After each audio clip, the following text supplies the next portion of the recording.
नमस्कार, मैं रचना शर्मा चढ़ती कला टाइम टीवी देख रहे सभी दर्शकों का स्वागत करती हूं। आप देख रहे हैं हरियाणा के विशेष समाचार। हरियाणा विधानसभा का कल से आरंभ हुए शीतकालीन सत्र के पहले दिन शोक प्रस्ताव पढ़ने के बाद सदन के नेता व मुख्यमंत्री मनोहर लाल ने श्री गुरु गोबिंद साहिब जी के साहिबजादों वीर जोरावर सिंह व फतेह सिंह की शहादत को स्वरचित कविता के माध्यम से श्रद्धांजलि दी। मुख्यमंत्री ने सदन को अवगत करवाया कि प्रधानमंत्री नरेंद्र मोदी ने 26 दिसंबर को पिछले वर्ष वीर बाल दिवस के रूप में मनाने की घोषणा की थी। इसी कड़ी में अब विधानसभा सत्र में उन वीर बाल शहीदों को श्रद्धांजलि दे रहे हैं। सीएम ने कहा कि श्री गुरु गोबिंद साहिब जी के 4 बच्चों में से दोनों तो पहले ही धर्म की रक्षा के लिए शहादत दे दी थी। जोरावर सिंह व फतेह सिंह को जब दीवार में चिनवाया गया था तो दीवार के एक दूसरे छोर से दोनों ने धर्म की रक्षा के लिए ललकार लगाई। मुख्यमंत्री ने कहा कि धन्य है माता गुजरी जिन्होंने ऐसे वीर पुत्रों को जन्म दिया। इस दौरान हरियाणा विधानसभा के सदन में पिछले सत्र से लेकर इस सत्र की अवधि के दौरान मृत्यु को प्राप्त हुए हरियाणा के दिवंगत पूर्व राज्यपाल, विधायकों और शहीद जवानों के सम्मान में शोक प्रस्ताव पढ़े गए और शोक संतप्त परिवारों के सदस्यों के प्रति हार्दिक संवेदना व्यक्त की गई। सर्वप्रथम सदन के नेता मुख्यमंत्री मनोहर लाल ने शोक प्रस्ताव पढ़े। इनके अलावा विधानसभा अध्यक्ष ज्ञानचंद गुप्ता और विपक्ष के नेता भूपेंद्र सिंह हुड्डा ने भी शोक प्रस्ताव पढ़कर अपनी ओर से श्रद्धांजलि दी। विधानसभा अध्यक्ष ने शोक संतप्त परिवारों को सदन की भावना से अवगत करने का आश्वासन भी दिया। सदन के सभी सदस्यों ने खड़े होकर 2 मिनट का मौन रखा और दिवंगत आत्माओं की शांति के लिए प्रार्थना भी की। वहीं सदन में जिनके शोक प्रस्ताव पढ़े गए उनमें हरियाणा के भूतपूर्व राज्यपाल धनिकलाल मंडल, हरियाणा विधानसभा के भूतपूर्व सदस्य भाग सिंह छातर शामिल हैं। सदन में अदम्य साहस दिखाते हुए मातृभूमि की एकता व अखंडता की रक्षा करने के लिए सर्वोच्च बलिदान देने वाले हरियाणा के 17 वीर शहीदों के निधन पर भी शोक व्यक्त किया गया। इनके अलावा सदन ने 23 दिसंबर 2022 को सिक्किम के जेमा में सेना का एक ट्रक खाई में गिरने से 16 जवानों के हुए दुखद व असामयिक निधन पर भी गहरा शोक प्रकट किया। इनके अलावा सदन में राज्य मंत्री ओम प्रकाश यादव की माता श्रीमती कृष्णा देवी, विधायक नैनपाल रावत की बहन श्रीमती संतोष देवी और विधायक रघुवीर सिंह कादियान के चचेरे भाई धर्मवीर सिंह के दुखद निधन पर भी गहरा शोक व्यक्त किया। एक जानकारी सदन के सामने रखना चाहता हूं। आज 26 दिसंबर है और 26 दिसंबर का दिन हम सबके लिए बड़ा एक गौरव का दिन ऐसा माना जाना चाहिए। देश के प्रधानमंत्री जी ने आज के दिन को गुरु गोबिंद सिंह जी के जो 2 बच्चे लड़ाई के अंदर शहीद हुए और 2 बच्चे जिंदा दीवार के अंदर भी चुने गए, तो ऐसे बच्चों के जो शहादत के दिन 2 बच्चों का आज है, 2 का पीछे 22 तारीख को चला गया, तो आज के दिन को उनकी ही स्मृति में वीर बाल दिवस इस नाम से और ये घोषणा की है। और उस नाते से मैं ऐसे सभी वीर बालकों के जिन्होंने बलिदान दिया देश के लिए, धर्म के लिए, उनको अपनी ओर से नमन करता हूं और निश्चित रूप से उनको श्रद्धांजलि एक कविता के माध्यम से जरूर मैं देना चाहूंगा। बहुत पहले ये कविता मैंने स्वयं उस समय तो याद की थी, लेकिन आज मैं उसको जरूर पढ़ के बोलूंगा ताकि उनको एक श्रद्धांजलि इस प्रकार की दी जा सके। लिखा है, गुरु गोविंद के बच्चे उम्र में थे अगर कच्चे, मगर थे सिंह के बच्चे धर्म ईमान के सच्चे, गरज कर बोल उठे थे यूं, सिंह मुंह खोल उठे थे यूं, हम झुक नहीं सकते, नहीं हम रुक नहीं सकते, कहीं पर्वत झुके भी हैं, कहीं दरिया रुके भी हैं, नहीं रुकती रवानी है, नहीं झुकती जवानी है। जोरावर जोर से बोला, फतेह सिंह शोर से बोला, रखो ईंटें भरो गारे, चुनो दीवार हत्यारे, निकलती सांस बोलेगी, हमारी लाश बोलेगी, यही दीवार बोलेगी, हजारों बार बोलेगी, हमारे देश की जय हो, हमारे धर्म की जय हो, पिता दशमेश की जय हो, श्री गुरु ग्रंथ की जय हो, भारत माता की जय।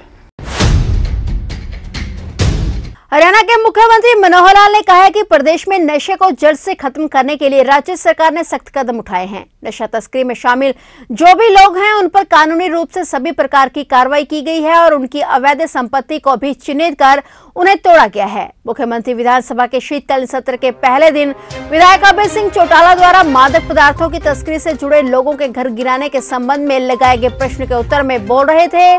मुख्यमंत्री ने सदन को अवगत करवाया कि इन घरों के निर्माण की बुनियाद ही अवैध थी, जो कि सरकारी जमीनों पर निर्मित थे। जघन्य अपराध को रोकने के लिए सरकार ने समाज हित में ऐसे घरों को गिराने का निर्णय लिया है, चाहे वे घर कच्चे हों या पक्के। अवैध निर्माण को रोकने के लिए यह उचित कदम है। सीएम मनोहर लाल ने कहा कि विधायक द्वारा सदन में लगाए गए प्रश्न में मादक पदार्थों की तस्करी से जुड़े लोगों के घर गिराए जाने की कार्रवाई को विध्वंसक बताया है, जो कि अपने आप में ही गलत है। इसका मतलब वे लोग नशा तस्करों पर कार्रवाई करने से सहमत नहीं हैं। सरकार ने ऐसे तस्करों पर नियंत्रण लगाने का काम किया है। विपक्ष के लोग बताएं कि वे सरकार के साथ हैं या उन नशा तस्करों के साथ। मुख्यमंत्री ने कहा कि जो व्यक्ति दोषी हैं और उनकी गलत कमाई से उसकी संपत्ति घर बनाए गए हैं, इसमें अन्य लोगों को भी भागीदारी होती है, तो कानून उन व्यक्तियों पर भी कार्रवाई होती है। उन्होंने कहा कि समाज में ऐसा वातावरण बनाना पड़ेगा कि ऐसे गलत कार्य करने वाले लोगों का साथ परिवारजनों को भी छोड़ना होगा, तभी यह बुराई समाज से खत्म हो सकेगी। उन्होंने कहा कि किसी भी सूरत में अपराधियों को बख्शा नहीं जाएगा और उन पर कड़ा संज्ञान सरकार द्वारा लिया जाएगा। इसके अलावा सदन में 10 विधेयक सदन पटल पर रखे गए, इन्हें ध्वनिमत से पारित कर दिया गया। अध्यक्ष महोदय, ये बात ठीक है कि जो मादक पदार्थ हैं उनकी तस्करी करने वाले ऐसे जो जुड़े हुए लोग हैं, बाकायदा कानूनन जो उनके खिलाफ कार्रवाई हो सकती थी वो हमने सब चिन्हित कराई है, और जो इलीगल ऐसी बिल्डिंग्स बनाई हुई थी उनको हमने तोड़ा है, इसको स्वीकार हम करते हैं। लेकिन मेरा हमारे प्रश्नकर्ता विधायक साथी से एक प्रश्न है, मैं प्रश्न का प्रश्न कर रहा हूं। इन्होंने आगे लिखा है कि मकानों के विध्वंस की कार्रवाई, अगर इसको ये विध्वंस की कार्रवाई मानते हैं तो इसका मतलब ये कि इन्होंने पहले ही बता दिया कि इसको गलत मानते हैं। क्या ये इस बात का जवाब देंगे कि हमने कार्रवाई जो की है ऐसे मादक पदार्थ की तस्करी करने वाले लोगों को कंट्रोल करने के लिए कोई काम ठीक किया है और उसको ये विध्वंस कहते हैं? इसका मतलब पहले हमको ये पूछना पड़ेगा ये उधर है कि इधर है, ये किधर है? एक शब्द का विषय उठाया है कि अपने प्रश्न में ये कहते हैं कि वो विध्वंस हुआ। विध्वंस हमेशा जो होता है उसकी तो एक प्रकार से बाधात्मक शब्द है कि हम शायद उसको ठीक नहीं मानते इसलिए विध्वंस हो गया। आप ये कहते हैं कार्रवाई, ये कार्रवाई है, ठीक है, गलत है, सरकार बताएगी, लेकिन आप पहले उसको करें ये कार्रवाई शायद गलत है, विध्वंस हुआ, तो इस विध्वंस शब्द को अगर अपने प्रश्न में से वापस लेकर के अपनी बात करेंगे हमें कोई आपत्ति नहीं है, लेकिन विध्वंस कहेंगे तो इसका मतलब ये इससे सहमत नहीं है। दोषी कौन है और उस दोष की भागीदारी कौन बाद में बनता है, ये कानून सम्मत बात है। एक व्यक्ति अवैध तरीके से कोई अपनी कमाई करता है, उस कमाई में 10 लोगों को शामिल करता है और उसके अंदर अगर कोई उसी कमाई के कारण से उसकी संपत्ति बनती है, उस दोष के कारण से अगर वो किसी और के नाम भी कर देता है, किसी की सहभागिता भी हो जाती है, तो बराबर के दोषी होंगे। और वो संपत्ति अगर उसकी कमाई से बनी हुई है, कानून सिद्ध बात है, उसको तोड़ने में फिर 10 लोगों का और भी साथ होगा, हमें कोई ऐतराज नहीं है, कोई उसमें आपत्ति नहीं है। पहले समाज के अंदर ये वातावरण बनाना पड़ेगा कि अपराधी कोई घोर अपराधी है, उसके परिवार के लोग भी अगर उसको साथ छोड़ना शुरू करेंगे तभी अपराध के ऊपर कंट्रोल होगा, वरना अगर साथ देने वाले अपराधियों का साथ देंगे उनको हमको साथ लपेटना पड़ेगा। ये कानून सिद्ध बात है, कोई वकील आके बता दे। हरियाणा के मुख्यमंत्री मनोहर लाल ने सुशासन दिवस के अवसर पर पंचकुला में आयोजित राज्य स्तरीय कार्यक्रम के दौरान सूचना जनसंपर्क और भाषा विभाग के डिजिटल मीडिया सेक्शन को राज्य स्तरीय पुरस्कार से सम्मानित किया। यह पुरस्कार सरकारी योजनाओं के प्रसार में उल्लेखनीय भूमिका निभाने और फैक्ट चेक अकाउंट्स के जरिए फर्जी खबरों पर अंकुश लगाने के लिए प्रदान किया गया। इस अवसर पर डिजिटल मीडिया सेक्शन के इंचार्ज आदित्य चौधरी और सहायक प्रबंधक अरविंद कुमार ने मुख्यमंत्री से पुरस्कार प्राप्त किया।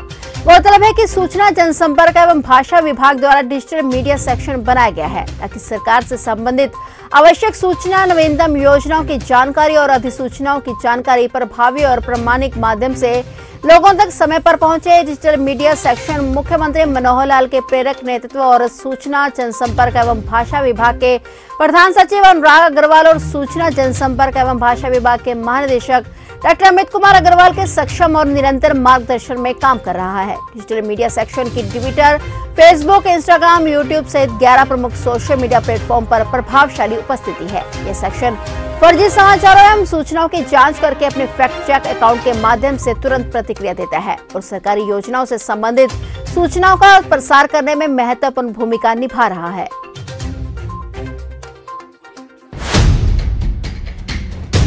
तो ये थे हरियाणा के विशेष समाचार और नए समाचारों के साथ फिर से हाजिर होंगे। तब तक के लिए देखते रहिए चढ़ती कला टाइम टीवी और अब मुझे दीजिए इजाजत। धन्यवाद।